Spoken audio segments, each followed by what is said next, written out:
done that a few times. Throughout this series, we've done that a few times, but that is a good start. Oh, that is a good start, and we will take that as we face level 12 on Dartbot. This is a series where I've been playing Dartbot from level 1 all the way up to level 18, and in each episode I'm giving you some hints, tips, tricks and lessons that I've learned ever since picking up these darts and playing the best game in the world. Today we're going to be talking about whether it's been worth it starting this YouTube channel, learning darts in public, going through this journey, often frustration, sometimes elation in this game. So we're going to get into some of the things that have been good, some of the things that have sucked towards the end, kind of things that have been pretty tough, particularly online. And for now, we'll take our 120 and let's play some darts.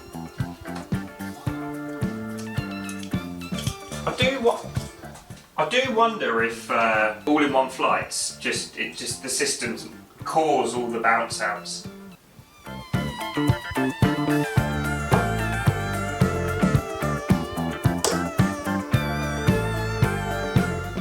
Yes, good last one, 97. I needed a good start, and we've lost our last 3 in a row, I think.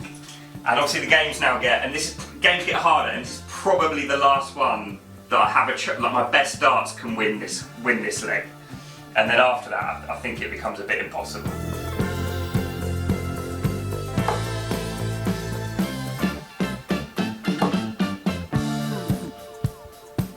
Oh no, bad timing.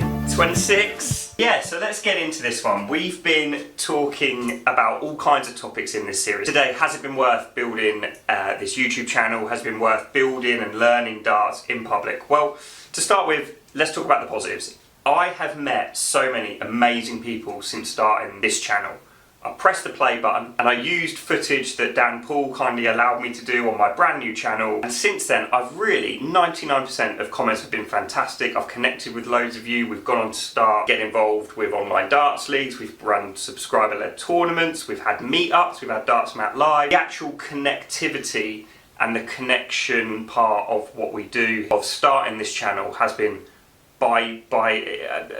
you know, one of the best things. It's been absolutely fantastic. I've absolutely loved getting to know many of you. I've loved the battles that we've had, the leagues that we're in, the competitions that we run. When I started the channel, when I started putting in my bio, I talked about looking to try and build a real community, and we actually have that. We have a large Discord, we've got a big Facebook group, we've got obviously getting on towards 6,000 subscribers at the point of recording, and I get to play against so many of you so often. I'd love to play against more of you more often, but in the context of time and one of the previous episodes, we don't do too bad. I've got to say, playing against you guys and getting to know you and competing has definitely given me that motivational boost, and quite often when you need it, particularly in this game, which is between the ears, that confidence boost.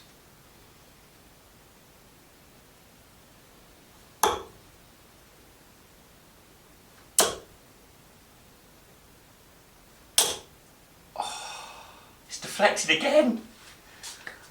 We're getting closer and closer. We've not had a 180 on this series, and we have had that so many times. I'm gonna have to watch that back, because that didn't look too far away, but we'll take 1-2-1. For those of you thinking about starting a YouTube channel or doing some recording or anything of that ilk, the pressure, the camera pressure, particularly when live streaming and when doing these type of series where, look, I'll hold my hands up, I've shown you free dart averages of 85 and 33 and everything else in between. You feel that pressure. I felt it today. I was kind of like, I know since I started playing this leg that this is the last leg which I've got a chance of winning, and if I don't, there's a good chance we won't win this series.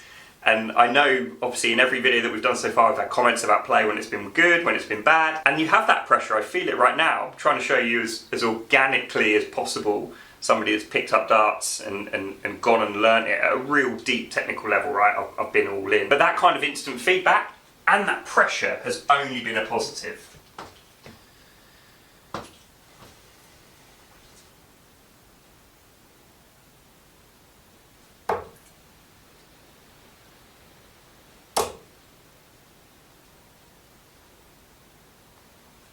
Oh, it's another good last start. I'm playing out my skin. Do you know what? When I was warming up, we're going to get a chance. Come on, right, we get a chance. When I was warming up, it was flying so nicely out of hand. So yeah, I'm feeling very, very good about my game, and we've got a chance at tops to defeat Dartbot level 12. But before we do, and I'm going to keep the footage rolling, so there's no little cutting and editing here. Let's see if we can get the job done. Let's talk about some of the bad sides about doing it in public. Well, first and foremost, spotlight syndrome. I was influenced by Finton Hand and a guy called Andrew Neeme. It was actually Andrew Neeme first, who vlogged himself playing poker. And I thought, wow, I'm really, sporty. I've been good at football. Everyone thinks I've been good at football. I was a handy golfer, as I've said many times, and I thought if I really commit to darts over 2, 3, 4 years, I could become really good at darts. Like, there's no reason why. I've got good hand-eye coordination, I'm competitive, I'm motivated, let's do it. So when I searched online at the time, there was only really 2 channels that I felt were doing this kind of thing. That was Darts Class, which is no longer no more, and Jack, the darts referee. And I've got to say, up until really recently, I've always felt a bit of an imposter syndrome. Like, I am not from a darts background. I'm late coming to this sport. I don't have the years and years growing up in the pub with my dad. I went to the pub with my dad, mainly to watch Watford. But I didn't have that kind of background, that kind of muscle memory and experience. So when I'm trying to share my experiences, I kind of felt a little bit like a fraud until recently, where I've really dug deep into my technical knowledge. I've gone and had lessons. I've done, doing my qualifications in sports psychology, like all those type of things that I'm doing. I kind of think, well, no, I'm here to stay. But right at that time, I felt like a bit of a fraud, and Jack came to DartsMatt Live. I remember he said on his video that he did of DartsMatt Live that he said he knew me through Twitter, and I thought, nah, surely you'd know me through YouTube. And that was kind of the point, which is I didn't really fit in here, but I would say that has changed. I found it mentally quite hard, not just from what he thinks in generally, I mean kind of like holistically, seeing the comments about some of my play, knowing that I am streaming and vlogging really bad darts as well. Really kind of give me that kind of imposter syndrome, and that was compounded with some really negative stuff on Twitter, which I just don't use anymore. I pop in, pop out. I don't read any messages on there because I found it a really bad space for my own mental health. Or contextually, right? There's lots worse things going on in all of our lives, right? But sometimes you read it and you feel it, right? I've kind of said a bit of a sob story there, kind of unnecessarily. That isn't really the case. The point, I'm very thick-skinned. I can take feedback on the chin. I enjoy some of the comments where there's a bit of back and forward about certain things. I did a video where I talked about checking out 118 and I was wrong in what I was talking about, and I like that feedback and that learning, which kind of fixes it into a positive, which is, again, connecting with real people. Many of you guys watching my videos, typically you're not, but many of you I know are way more experienced than me in the game, and that leads to some really good, interesting learning opportunities and dialogue for me. The only other thing that I've had when I was thinking about learning in public is I spend a lot of time editing videos, thinking of ideas, mapping out video ideas, mapping out content, running the online darts league, and I just wonder whether all those community-based things that I do, whether that has had a negative impact on my progression, because those hours that I'm doing that, I'm not here working on my technique, I'm not here trying to improve my darts. I wouldn't change it for the world, because that's my favourite part. The connections, talking about darts, talking about the throw, talking about competition, playing against matches, running the league.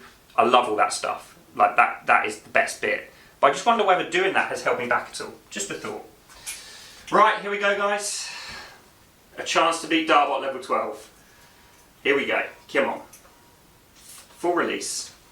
Full commitment.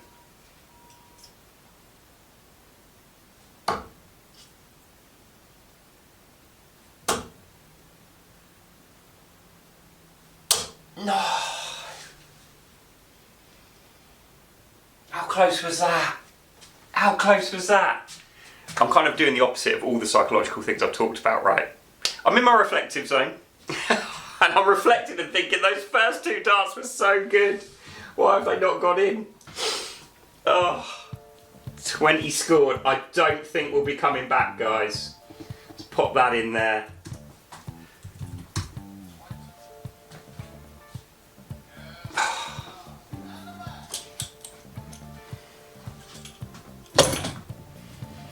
That is brutal. Let's look at those stats. It's not, would it have been my best leg of the series? I don't know if it would have been. No, it wouldn't have been my best leg of the series. No, it wouldn't have been.